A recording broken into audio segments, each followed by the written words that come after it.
Hello and welcome to another Business Casual Gamers Retro Rerun Episode 3. My name is Chris Smoke, and today we're playing another NES game. It's a really good NES game by a company called Rare. You may know a little bit about them. In this case, we're playing Snake, Rattle N Roll. This game is an absolutely interesting isometric kind of a platformer, if you will. One of the very first of its kind, and actually very unique to the NES. One of the greatest games, came out in 1989. I think we should play it a little bit, so let's get into it, guys. So, much as you might expect, Snake, Rattle N Roll involves snakes in this little isometric view. Now, the key is, there are some enemies here we need to go around, but to get the end of the level, I have to collect pieces of my snake to actually make this work out. So you'll see, we'll go through here, there's little pieces here that I can eat and make my snake longer. Now there are some snakes that are some little balls that I don't want to get, like those with the bombs. Others I do, so I just go around, I collect some of these.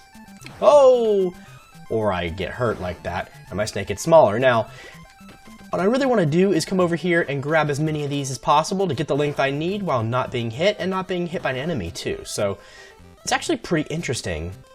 Now you notice when I jump in the water, ooh, a little bit of the Jaws theme there. Things are coming, don't worry.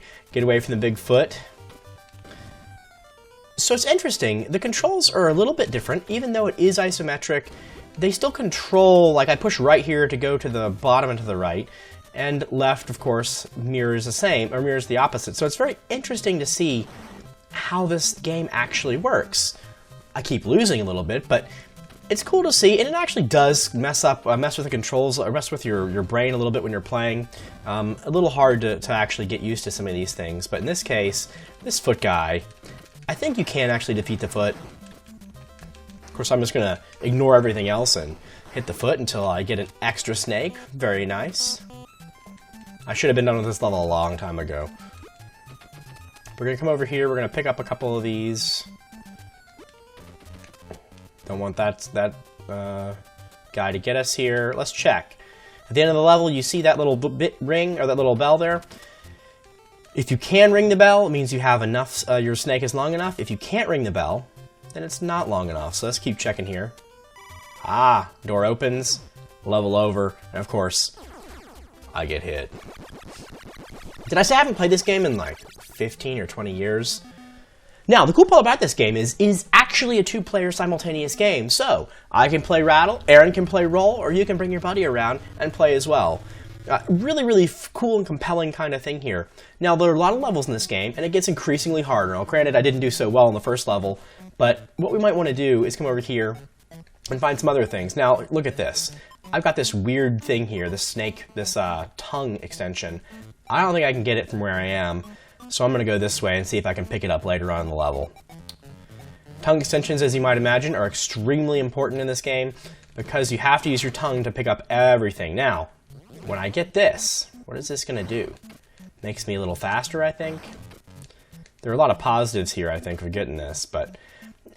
Now, when I mentioned the isometric controls, now granted, this game is very, very good. I do really like this game. But things like this are really hard to do. Making that jump is not super easy and not super trivial in what you're trying to do in this game. So, I don't know. Rare did something very unique in this game, but it also, I think one of the reasons why maybe it hasn't made as much of a splash as it should have probably, is this kind of isometric scheme. It's really not the end of the world. I really don't think it's that bad, but you do have to get used to it a little bit. Now, that is one of the things that I wanted to show you. I died. I fell, somehow. I think there's something to fall right there, but I wanted to get that snake. I don't know that I can actually get that. I probably don't have the skill for it. Let's see. Oh, clearly you don't want to mimic how I play this game. We're just gonna come over here, we're gonna grab a couple more, and then we're gonna move on through the level. Now, there are certain levels as you get further along in the game, and yes, I have gotten further, believe it or not, with what I'm showing here. You can go a lot further in the game. There are a lot of levels that actually emphasize jumping, which, I don't know, I think is really interesting. It can be seen as a very difficult and very frustrating experience for some people, but once really all you need to do is just kind of get used to this game a little bit. And when you get used to how it works, I feel like you're not quite as frustrated. Now, that said, two-player can be a little difficult in this game. When you're doing those kinds of jumping things, it can be really, really difficult. Because imagine you and your friend are trying to navigate these weird, awkward jumps, and you don't know how to quite make it. That said, I don't know. I think it's worth playing. I think it's worth checking out. We're going to see how we're doing here. Oh, I'm really not good at this game. If you've been watching all the retro reruns up until now, you probably realized that I'm probably not good at any of these games anymore. One of the things I do want to do when I pick this, when I play these games for you on the retro rerun, is I don't necessarily want to have had played it a lot before. So obviously I speedrun some games. These are games that I do not speedrun.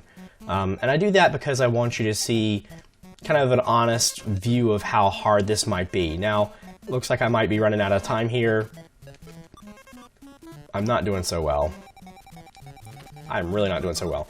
But I want you to get an honest view for what it's going to be like when you play this game. Now granted, this one admittedly is going to be a little bit more awkward. I don't have enough things there.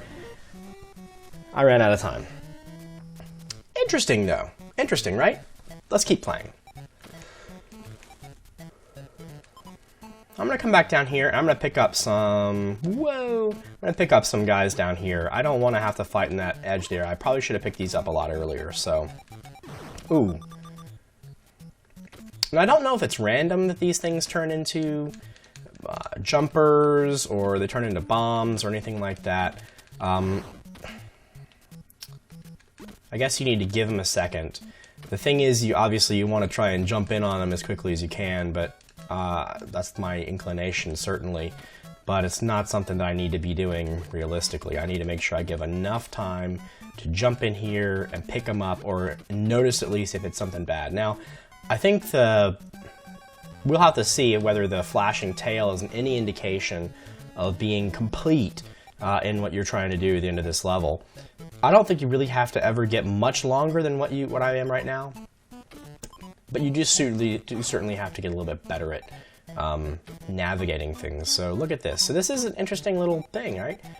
It's not as hard as you think it is to do this. Now, I've rung the bell, I've opened the door, I gotta get back over here. Okay, oop. Now, interesting enough, I actually cannot jump when I'm on the water, so I have to be careful here. And I was, admittedly, extremely careful right there. But we'll check in. We'll check in, we'll do the next level here. This is interesting. Now, it's just me getting used to the game, and I'm showing you how to get used to this game. It really, the learning curve isn't really all that difficult. But it's really, really fun, especially when you get to the end and you get a lot of, I guess, you feel really good about yourself when you're able to come over here and do these things and actually navigate these levels. I don't know why, for the life of me, there are toilet seats in this game, but I think I probably need to play a little bit more. So guys, that is Snake, Rattle, and Roll. Another interesting game you should check out, a little bit more difficult, certainly. Remember, we talked a lot about how NES games are certainly difficult. I recommend you take a look at this game, let me know what you think, and we will be back with another retro rerun and another episode of Business Casual Gamers in a couple weeks. Thanks!